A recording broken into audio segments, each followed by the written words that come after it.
सबसे फर्स्ट मैंने बोला कि खाना cause of the gas constipation, उसमें आएगा हेलिकोबैक्टर पाइलोरी। ये सभी बैड बैक्टीरिया जो गट में प्रोड्यूस होंगे। योगा करना है। योगा कैसे करना है सर? वैसे योगा करना है जो गट एक्टिवेटिंग एक्सरसाइज, गट में जो बैक्टीरिया हैं उनको एक्टिवेट करने वाले एक्सरसाइज आपको मोस्ट ऑफ करने हैं। गट एंजाइम आ गया तो जो जल्दी पच गया था उसको फर्मेंट कर देगा, सड़ा देगा। हेलो एवरीवन, आप देख रहे हैं rank plus the learning app और मैं हूं चंदन सर। डियर साथियों, आज हम लोग पढ़ने जा रहे हैं एक बहुत ही इंपॉर्टेंट टॉपिक और एक कॉमन टॉपिक है जो हम में से कई सारे इंडियंस को ये सताता है। दैट इज जिसका टॉपिक है कि क्या आपको हर रोज गैस बनता है।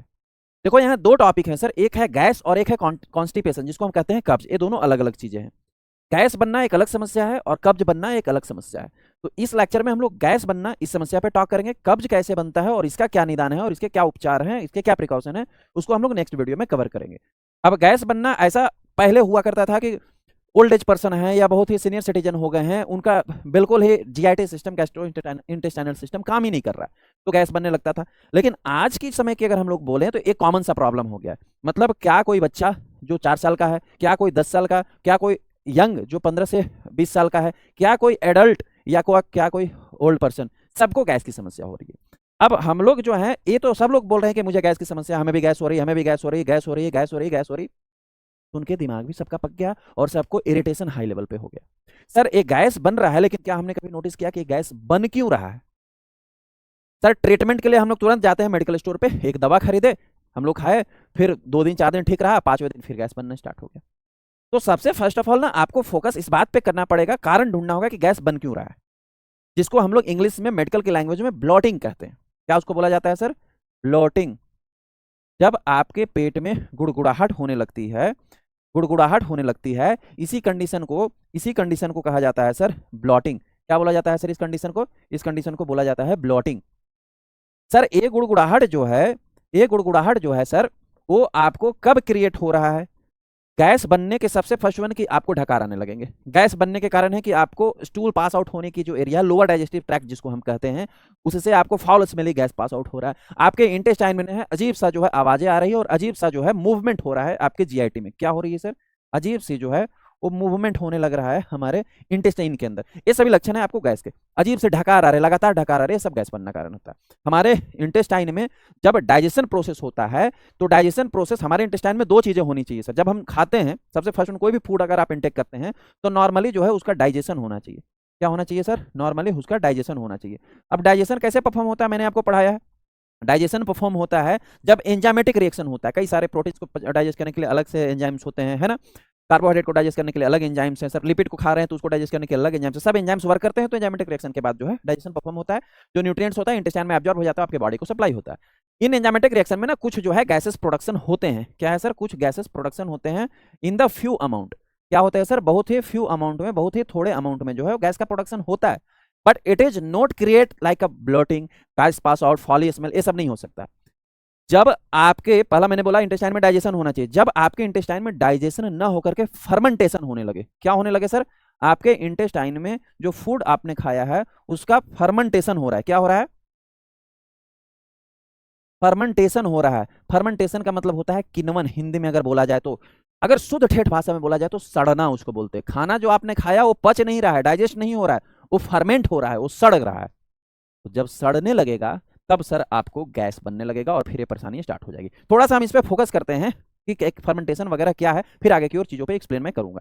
सबसे फर्स्ट मैंने बोला कि खाना आपकी बॉडी में जब डाइजेशन नहीं होगा तब आपको गैस बनेगा, इनडाइजेशन होने लगेगा। Sir indigestion cause of the gas में सबसे फर्स्ट वन, गैस बनने के सबसे फर्स्ट वन कारण में क्या आता है सर? वो आता है वीक डाइजेशन, या जिसको हम इनडाइजेशन कहते हैं। खाना कब नहीं पच सकता है सर और क्यों नहीं पच सकता है? उसका सबसे फर्स्ट वन कारण है कि आप ओवर ईटिंग करते हो। क्या करते हो सर? आप ओवर ईटिंग करते हो। सर हम में से कई लोग हैं जो हर रोज ओवर ईटिंग करते हैं, और ओवर ईटिंग के केवल इंडाइजेशन मतलब गैस बनना ही नहीं एक समस्या। ओवर ईटिंग के कई सारे डिसएडवांटेज होते हैं कि हमारे बॉडी में फैट्स जमा होने लगते हैं, उनसे बाद में हार्ट अटैक का आपको खतरा बढ़ने लगता है। ओवर ईटिंग से ओवर वेट होने लगते हो आप। ओवर ईटिंग का मतलब है कि जितना हमारे बॉडी को रिक्वायरमेंट है हम उतना ही खाना खाएं। हम फ्रिक्वेंट मील टेक कर सकते हैं। जैसे अगर मेरे स्टमक की कैपेसिटी है सर कि अगर हम 4 रोटी एक बार में खा सकते हैं, तो कभी कभी क्या होता है ना, हमारे पास दाल भी मिला हुआ है, भुंजिया भी मिला हुआ है, चोखा है, चटनी है, घी है, अचार है, रोटी में भी जो है घी चुपड़ा हुआ, पनीर की सब्जी है। इतना अगर टेस्टी खाना मिलता है ना तो हम 4 की जगह पे 6 रोटी 7 रोटी खा लेते हैं। सर आपके स्टमक में जो एसीएल सेक्रेशन हुआ था, एक एसिड का सेक्रेशन होता है जिसको हम बोलते हैं हाइड्रोक्लोरिक एसिड। ये हाइड्रोक्लोरिक एसिड का रोल नेक्स्ट जो वीडियो में एक्सप्लेन करूंगा कॉन्स्टिपेशन, उसका में बहुत बेहद रोल है इसका। तो उस हाइड्रोक्लोरिक एसिड की जो कैपेसिटी है भूख लगाने की, वो तो पहले आप इसको डिस्ट्रॉय कर रहे हो सर, और फिर आपको यदि 4 रोटी कंटेन करने का कैपेसिटी था तो उस 4 रोटी को पचाने इतना ही जो है एंजाइम्स भी प्रोड्यूस होगा आपकी बॉडी में। और आपने खा लिया 7 रोटी, तो 7 रोटी का एंजाइम्स कहां से आएगा एंजाइम प्रोड्यूस होता है सर आपके पैंक्रियाज में, एंजाइम्स प्रोड्यूस होते हैं सर आपके इंटेस्टाइनल लाइनिंग में, एंजाइम्स जो है कुछ लिपिड को पचाने के लिए सर बाइल जूस आता है लीवर से। तो जितनी आपकी बॉडी की कैपेसिटी उतनी ही प्रोड्यूस होगा ना। आपने खा लिया है 7 और पचाने की कैपेसिटी है 4, एंजाइम्स बस 4 को ही पचाएगा। तो आपने जो 3 खाया है वो कैसे पचेगा सर? 3 के चक्कर में जो आपने 4 खाया है ना, उन भी नहीं डाइजेस्ट होंगे। अब उन सबका होगा फर्मेंटेशन। फर्मेंटेशन का मतलब वो होंगे अब सड़ेंगे। कैसे सड़ेंगे फर्मेंटेशन, उस पर भी हम आगे बात करेंगे। तो सबसे पहला वीक डाइजेशन का यही सबसे मेन रीजन है कि आपने ओवर ईटिंग कर रहे हैं। जब आप ओवर ईटिंग करेंगे, अगर और ये हमें सब, हमारी बॉडी सबको अलाउ करती है कि सर हमें खाना कितना खाना है। हमारी पेट जो है वो बता देता है कि 4 रोटी के बाद ना मैं ज्यादा खा रहा हूँ। आप नोटिस करना पर डे अपने मील में, अपने खाने में नोटिस करना। तो अगर ये जहां पर आपको पिन पॉइंट होता है कि नहीं 4 रोटी 3 रोटी के बाद हो गया, नहीं खा सकते आप, वो रोज वही खाना खा करके देखो, 3 रोटी, भले कि 3 रोटी हमारे 3 घंटे में पच जाता है, तो पहले जो हम 2 बार खाना खाते थे हम 3 बार खा सकते, चलेगा। लेकिन सर ये ओवर ईटिंग अवॉइड कीजिए। ओवर ईटिंग सबसे ज्यादा जो है आपको गैस बनने का कारण बन रहा है। सेकेंड वन रीजन होता है जिसको हम बोलते हैं कल्प्रिट फूड। क्या बोला जाता है सर उसको? Culprit food. कल्प्रिट फूड का मतलब है डेंजरस फूड। डेंजरस फूड हम किसको कह रहे हैं? डेंजरस फूड हम उनको कह रहे हैं जिनको हमें कभी खाने ही नहीं चाहिए, जो हमारे बॉडी को ना हमेशा से नुकसान ही दे रहे हैं, वो गैस आपका प्रोडक्शन करेंगे। जैसे ऑयली फूड, आप स्पाइसी फूड, आप जो है फ्राइड फूड, आप जो है एकदम तले हुए फूड, आप रिफाइंड में भूंजे हुए, रिफाइंड में तले हुए फूड, इन सबको आप खाते हैं कल्प्रिट फूड सर। ये एकदम डेंजरस लेवल के फूड है। आप नोटिस करना कि जिस दिन आप एकदम बिल्कुल रुखड़ी रोटी खाते हो, 3 रोटी, मैं अभी भोजन पे आप नहीं बात कर, भोजन आप जो खाते हो नॉर्मली बिल्कुल खाओ, आगे मैं बात करूंगा उस पर भी, लेकिन आप जो कल्प्रिट फूड है उनको अवॉइड कीजिए। आप कल से तला भुना जो है वो अवॉइड कर दीजिए। तला भुना का मतलब ये नहीं होता है कि हम अगर 2 हफ्ता में 2 हमने चपाती खा ली तो हमें इंडाइजेशन क्रिएट कर देगा। आप सुबह में जैसे ही उठते हो, ब्रश करते हो, ब्रश करने के बाद एकदम मस्त वाला जो है कोई नमकीन वाला भुजिया खरीद के लाया है आपने मार्केट से, उसको लेकर के बैठ जाते हो, बिस्किट लेकर बैठ जाते हो, मैदे की कचौड़ी खा लो सर। उस सब में क्या है? सारे के सारे कल्प्रिट फूड है। ये सब के सब जो है आपको गैस बनाएंगे, ये सब के सब जो है आपके इंटेस्टाइन में जाके फर्मेंट होगा, कोई डाइजेस्ट नहीं होगा। डाइजेस्ट केवल वही फूड होगा, आपको डाइजेस्ट केवल वही फूड होगा जो हमारे इंटेस्टाइन में प्रेजेंट एंजाइम्स उनके साथ सही से रिएक्शन कर पाएगा। एंजाइमेटिक रिएक्शन नहीं होगा, फर्मेंट होगा, सड़ने लगेगा। दूसरा कारण हुआ इनडाइजेशन के या फिर वीक डाइजेशन के। थर्ड वन कारण होता है इनएप्रोप्रिएट स्लीपिंग डिसऑर्डर। आपको एप्रोप्रिएट अमाउंट में लगभग 8 घंटे, 6 से 8 घंटे आपको सोना बहुत जरूरी है। यदि आप नहीं सो रहे हो, फिर आपका खाना डाइजेस्ट नहीं होगा, फिर आपका खाना जो है वो फर्मेंट होगा, सड़ेगा, फिर आपको गैस बनेगा। ये हुआ सबसे पहला रीजन। गैस बनने का सबसे फर्स्ट रीजन क्या होता है सर? वीक डाइजेशन, खाना कम पच रहा है, गैस बनेगा सर। ठीक। दूसरा रीजन आता है sir, that is the gut bacteria imbalancing. हमारा जो गट किसको बोलते हैं सर? लार्ज इंटेस्टाइन को। एक्चुअल में जो ये लार्ज इंटेस्टाइन होता है ना, इसमें जो होते हैं गट बने हुए होते हैं सर। ये होता है असेंडिंग, इस गट को हम कोलोन बोलते हैं। असेंडिंग कोलोन है, ट्रांसवर्स कोलोन है, डिसेंडिंग कोलोन है, सेगमोइड कोलोन है ना। इस प्रकार से जो ascending colon, descending colon, transverse colon, sigmoid colon, rectum, इस प्रकार से जो है वो कोलोन्स बने हुए होते हैं। ये जो इसको लार्ज इंटेस्टाइन को हम गट कहते हैं। जो बड़ा वाला दिख रहा है ना, बड़ा वाला मतलब मोटा वाला, इस गट में ना बैक्टीरियाज पाए जाते हैं। क्या पाए जाते हैं सर? बैक्टीरियाज पाए जाते हैं। और बैक्टीरिया ना 2 प्रकार के होते हैं हमारे इंटेस्टाइन में। एक होता है गुड बैक्टीरिया और एक होता है sir bad bacteria, right. Good bacteria उस बैक्टीरिया को कहते हैं जो हमारे इंटेस्टाइन के भोजन जो पचे हुए हैं सर, मेनली लार्ज इंटेस्टाइन में भोजन का डाइजेशन नहीं परफॉर्म होता है, स्मॉल में ही परफॉर्म होता है। भोजन का लार्ज इंटेस्टाइन में एब्जॉर्प्शन परफॉर्म होता है। तो जो आपका खाना पचा हुआ है, न्यूट्रिशन उसमें प्रेजेंट है, उनके एब्जॉर्प्शन को जो है वो इंक्रीज करते हैं। ठीक है सर, क्या करते हैं? एब्जॉर्प्शन को इंक्रीज करते हैं। ठीक है सर, आपके खाने को एब्जॉर्प्शन इंक्रीज किया, आपकी इम्यूनिटी को इंक्रीज करते हैं सर। क्या करते हैं सर? आपकी इम्यूनिटी को इंक्रीज करते हैं। न्यूट्रिशन जैसे कि आपने विटामिन B12 वगैरह कोई विटामिन लिया है, उनकी एब्जॉर्प्शन को इंक्रीज करते हैं। कुल मिला करके ये बैक्टीरियाज का, गुड बैक्टीरियाज का काम है। जैसे फॉर एन एग्जांपल भी आप याद रखो, लैक्टोबैसिलस। क्या है सर? लैक्टोबैसिलस, ये एक बैक्टीरिया है जो आपके खाने के, पचे हुए खाने में प्रेजेंट न्यूट्रिशन को एब्जॉर्ब करने में हेल्प कर रहा है। लेकिन अब हुआ क्या सर? ये बैक्टीरियल इम्बैलेंसिंग हो गया। कैसे इम्बैलेंसिंग हो गया? कि आपने ऐसा खाना खाना स्टार्ट कर दिया जिससे कि ये बैक्टीरिया जो, जिनको हम नॉर्मल फ्लोरा भी कहते हैं अपने गट के, उनकी ग्रोथ रुक गई, या तो वे मरने लगे, और उनके मरने के कारण जो बैड बैक्टीरिया थे वो ग्रो होने लगे। मरने कब लगेंगे सर? मरने तब लगेंगे गुड बैक्टीरिया जब फिर से आप जो है वो कल्प्रिट फूड खाना स्टार्ट कर दोगे। कल्प्रिट फूड मतलब वही ऑयली, वही कौन कौन से फूड सर, वही मैंने बोला कि रिफाइंड फूड आपने खाना स्टार्ट कर दिया है ना सर, आपने पैकेज के फूड खाना स्टार्ट कर दिया है ना सर, आप जो है जंक फूड खूब दबा कर खा रहे हैं सर, बर्गर पिज्जा, फिर आपके क्या होंगे, गुड बैक्टीरिया जो थे वो मरने लगे। उस कंडीशन में आपके गट में बैड बैक्टीरिया, जैसे जैसे कि ई कोलाई होता है वो बैड बैक्टीरिया है, जैसे कि साल्मोनेला जो है वो बैड बैक्टीरिया है जो कि टाइफॉइड क्रिएट करता है, जैसे कि स्टेफाइलोकोकस जो है it is a bad bacteria, जैसे कि Helicobacter pylori it is a bad bacteria. Helicobacter pylori mainly is for the stomach.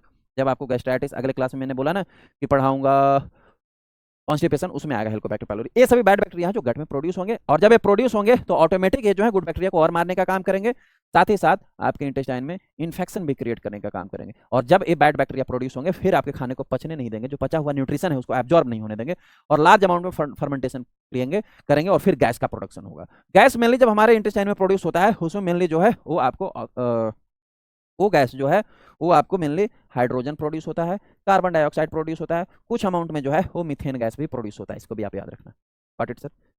Third one reason आपको गट इम्बैलेंसिंग का समझ में आ गया सर, कि गट इम्बैलेंसिंग कब हो सकता है, जब हम फिर कल्प्रिट फूड खाएंगे, कल्प्रिट फूड को हमें अवॉइड कर देंगे। ठीक, नेक्स्ट वन आता है सर कि जब आपको गैस फिर कब प्रोडक्शन होगा। थर्ड रीजन है, पहला रीजन होगा weak digestion, second one reason हो गया gut bacterial imbalancing, third one reason जो है वो है रॉन्ग फूड कॉम्बिनेशन। जब हम कभी पार्टी वगैरह में जाते हैं, आप नोटिस करना, तो जितनी सारे आइटम उस पार्टी में थे बुफे सिस्टम में हम सब खा लेते हैं।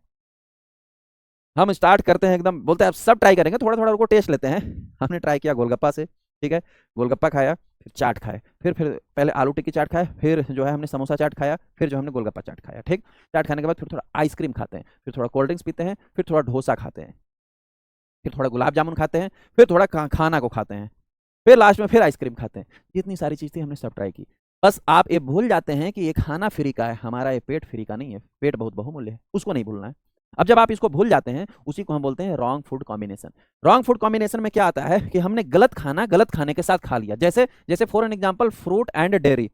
फ्रूट जब भी आप खाते हो सर, फ्रूट में मोस्ट ऑफ सिट्रस फ्रूट का भी आप एग्जांपल रख सकते हो, जो खट्टे फ्रूट हैं वो भी, और ऐसे मोस्ट ऑफ फ्रूट्स में जो होते हैं वो एसिड का सेक्रेशन होता है। किसका सेक्रेशन होता है? एसिड का। सपोज दैट आपने कोई फ्रूट खा लिया और फिर आपने ना दूध पी लिया, क्या सर? मिल्क। अब सर ये एसिड मिल्क को क्या करेगा? फाड़ देगा। पनीर कैसे बनाते हो? दूध में आपको एसिड डाल दो, पनीर मिल्क फट जाएगा, पनीर बन जाएगा। यानी आपके स्टमक में जाकर के क्या बन रहा है सर? वो पनीर बन रहा है। मुबारक हो, आपने दूध खाया है, पनीर बना। कभी भी आप फ्रूट्स और डेयरी मिल्क खाओ, आपको नुकसान है। अब डेयरी मिल्क में केवल पनीर ही नहीं है, दूध ही नहीं है, आप केला खा लो दही के साथ, फिर आपको देख लो आपको तुरंत गैस बनना स्टार्ट कर देगा। रॉन्ग फूड कॉम्बिनेशन का मतलब है कि गलत खाने को हमने गलत खाने के साथ खा लिया। भाई हमें पता होना चाहिए कि पहले हमें एक बार में क्या खाना है। भाई हम फ्रूट भी खा सकते हैं और डेयरी प्रोडक्ट भी खा सकते हैं, कोई रुकावट नहीं है, लेकिन सर ड्यूरेशन है ना। फ्रूट अगर आपने सुबह में खाए हैं तो कम से कम 2 घंटे के बाद आपको डेयरी मिल्क खा लो, 4 घंटे के बाद डेयरी मिल्क खाना, क्या जल्दी है, उसी के साथ खाएं। रॉन्ग फूड कॉम्बिनेशन में फिर आपको गैस बनेगा। नेक्स्ट वन कारण है वो है that is the milk and fish meet. Sir आपने दूध के साथ कभी भी फिश और मीट नहीं खानी है। दूध क्या है सर? दूध जो है कोल्ड फूड है। क्या है सर? दूध, मिल्क जो है वो कोल्ड फूड है, ठीक है। और मछली या मीट जो है वो हीट फूड है सर, ठीक है। अब अगेन आपके इंटेस्टाइन में जाएंगे और टॉक्सिन्स प्रोड्यूस करेंगे, फिर आपको जो है गैस प्रोडक्शन हो, आपके बैक्टीरिया जो गुड बैक्टीरिया है उनको मारेगा। नेक्स्ट वन जो है रॉन्ग फूड कॉम्बिनेशन कर सकते हो, मेलन्स। मेलन जैसे वाटर मेलन हम लोग खा रहे हैं ना, तरबूज जो है वो जो है लाइट फूड में आता है। ये क्या आता है sir? It is a light food, it is a type of light food. मतलब मेलन्स जो है वो जल्दी पच जाते हैं। अब आपने जल्दी पचने वाला मेलन्स भी खा लिया और उसके साथ आपने कचौड़ी भी खा लिया। कचौड़ी देर से पचेगा, लिपिड है उसमें सर, ऑयल है, तो जल्दी जो पच गया, और वो जो जल्दी पच गया, जल्दी पचने वाला जैसे ही पचा उसका डाइजेशन खत्म हुआ, अब देर पचने वाला स्टार्ट हुआ, देर से पचने वाला का फिर एंजाइम आ गया, तो जो जल्दी पच गया था उसको फर्मेंट कर देगा, सड़ा देगा। एक तो उसका न्यूट्रिशन भी नहीं मिला, दूसरा आपको गैस भी बना। कभी भी रॉन्ग कॉम्बिनेशन फूड नहीं इंटेक कीजिए, गैस आपको सबसे पहले वहीं से आता है। आप नोटिस कीजिए अपने डाइट को कि हम क्या खा ले रहे हैं और दोनों को साथ मिला के जो हमको ऐसा हो जा रहा है। मैं तो फ्यू एग्जाम्पल दिया हूँ, ये बॉडी के कॉम्बिनेशन के अकॉर्डिंग स्लाइटली चेंज भी हो सकता है आपको। नेक्स्ट वन है that is the honey with heat and boiling water. कई सारे लोग हैं जो हनी को बोलते हैं कि एकदम गर्म पानी उबाल लो और उसमें 1 ड्रॉप हनी डालो, सुबह पी लो, फैट कम हो जाएगा। क्या खाक कम हो जाएगा? अरे हनी को फैट क्या कम कर देगा यार?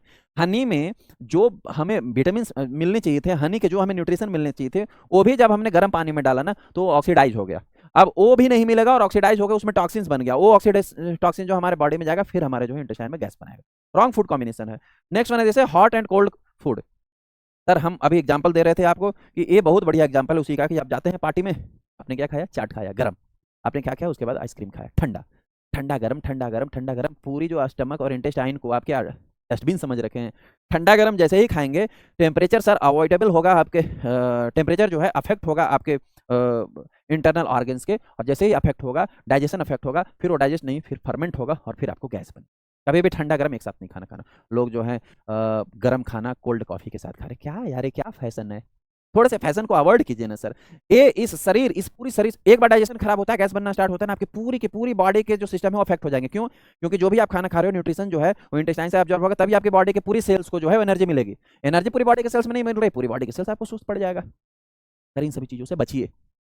नेक्स्ट वन क्या है सर? T and mills. कई सारे ऐसे लोगों को मैंने देखा है सर खाने के साथ ना चाय पी रहे हैं। क्या करते हैं सर?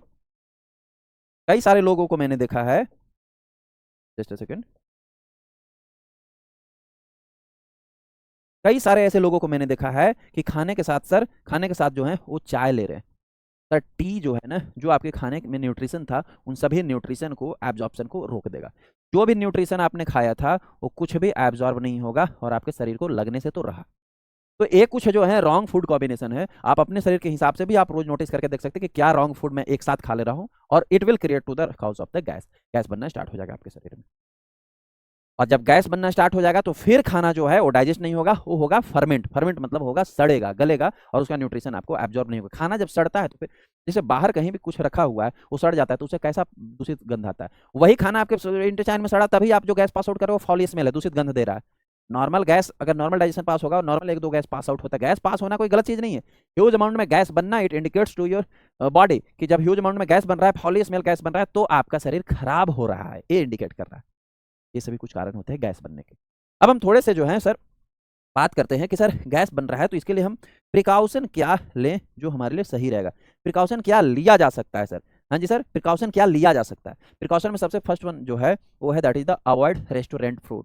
जब भी आप सर रेस्टोरेंट में खाना खाने जाते हो उसमें इतने तरीके के सर स्पाइसी ऑयली और इतने जंक्स इतने सारे जो हैं वो आपको अगेन डेंजरस वो कल्पिट सब्सटेंस डाले जाते हैं जो आपकी पूरी की पूरी इंडाइजेशन आपके पूरे के पूरे डाइजेस्टिव सिस्टम को खराब कर सकता है। अगर गैस को अवॉइड करना है रेस्टोरेंट फूड अवॉइड कीजिए।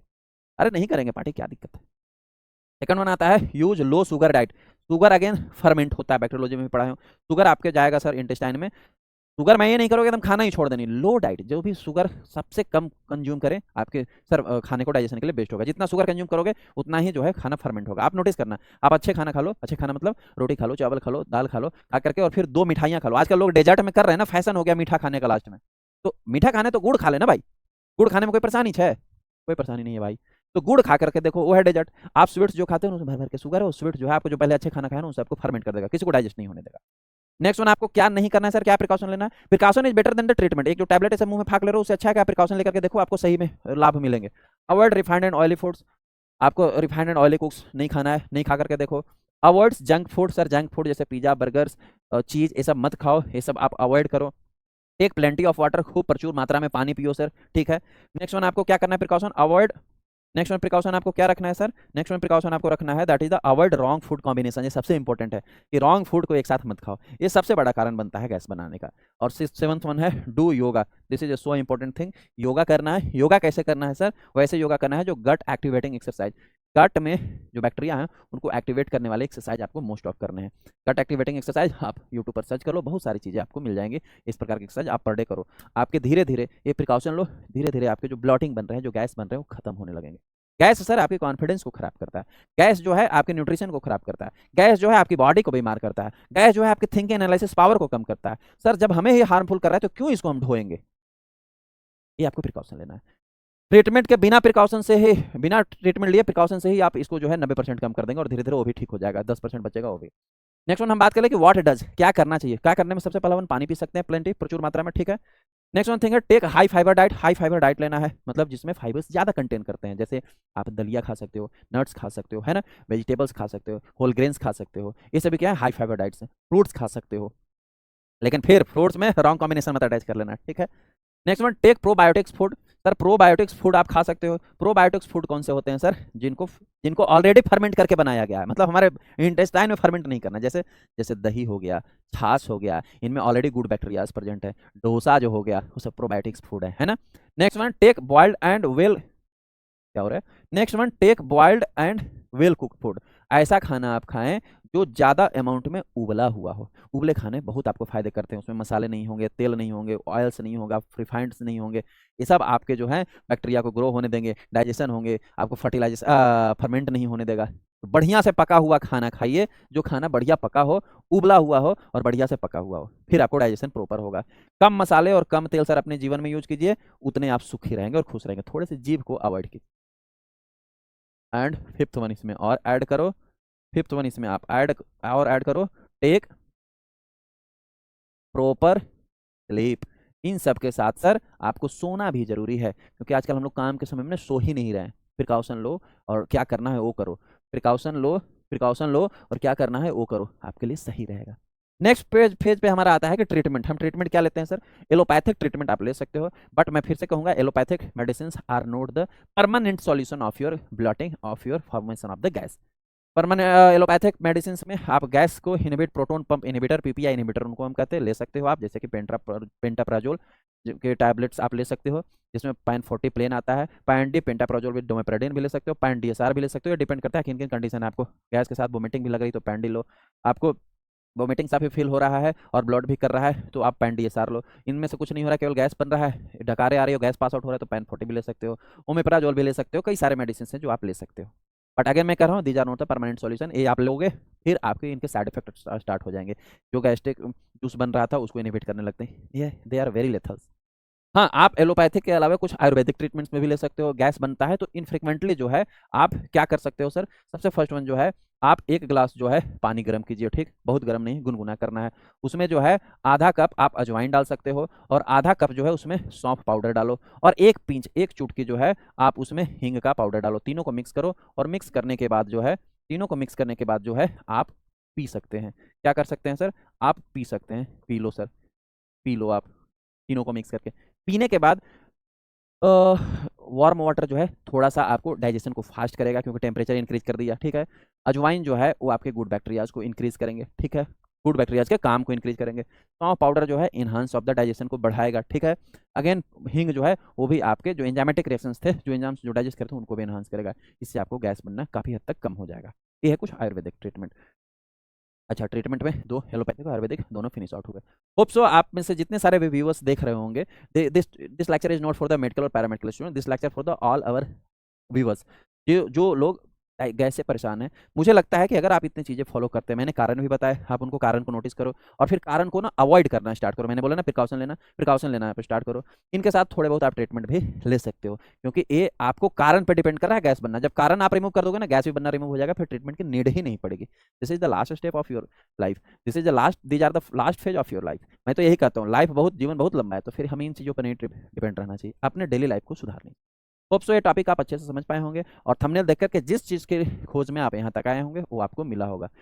अगर आपको ये वीडियो इन्फॉर्मेटिव लगा तो आप इस चैनल को जरूर सब्सक्राइब करें और अपने परिवारजनों में भी शेयर करें। मिलते हैं किसी नए वीडियो में किसी नए लेक्चर के साथ। Thank you so much.